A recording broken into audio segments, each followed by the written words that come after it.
I got to tell my Richard Nixon story. Last night. I was always a real interesting guy. Whatever you might think of his politics or his legacy, cannot doubt that he was a complex, complicated individual, maybe even more so than Lincoln.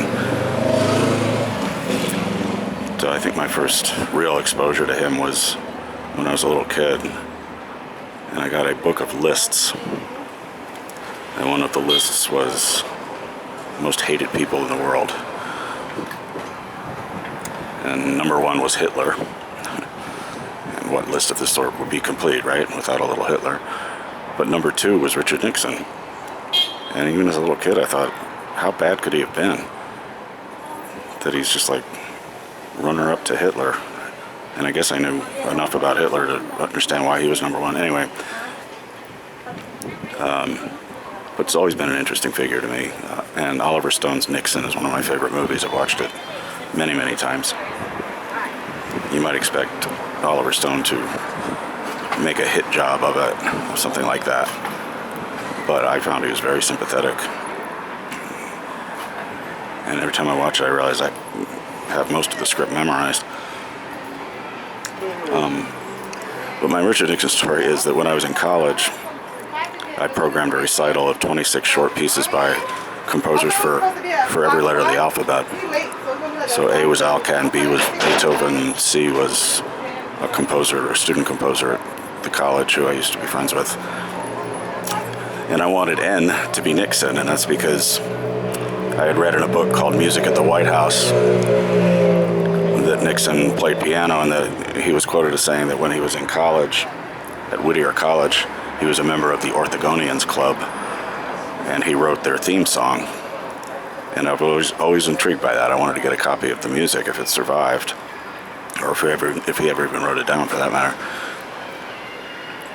So I wrote to him, and I think I wrote to him like 4 or 5 times, and I never heard back. So I gave up. But then when I got to New York, I wanted to do this recital here.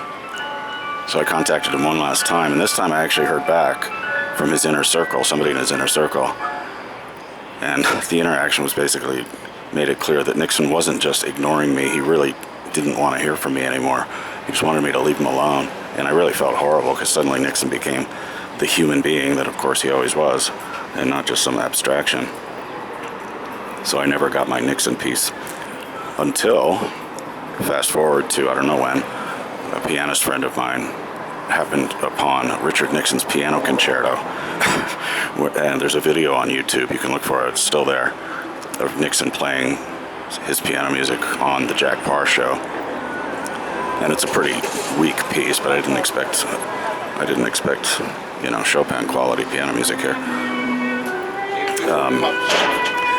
Further to that, I also learned years later that at the same time I was writing these letters to Nixon, Monica Crowley was doing the same thing. And she went on to become a successful television and radio personality. And she was writing to Nixon, and he actually invited her into his circle, into his fold. And I guess he saw an opportunity to inculcate a young person with his political worldview. But of course she was writing to him about politics, and she was challenging him on his record and doing the sort of ambitious things that college kids do. So he was responsive to this stuff, and I guess maybe he was more sensitive to these type of inquiries than I would have given him credit. And I've always felt bad about my little intrusion into his life, because, if Monica Crowley got a response from him, I suppose I could have too, if I played my cards a little more respectfully. I don't think I was ever disrespectful to him, but I don't think I gave him the level of respect that a former president might expect.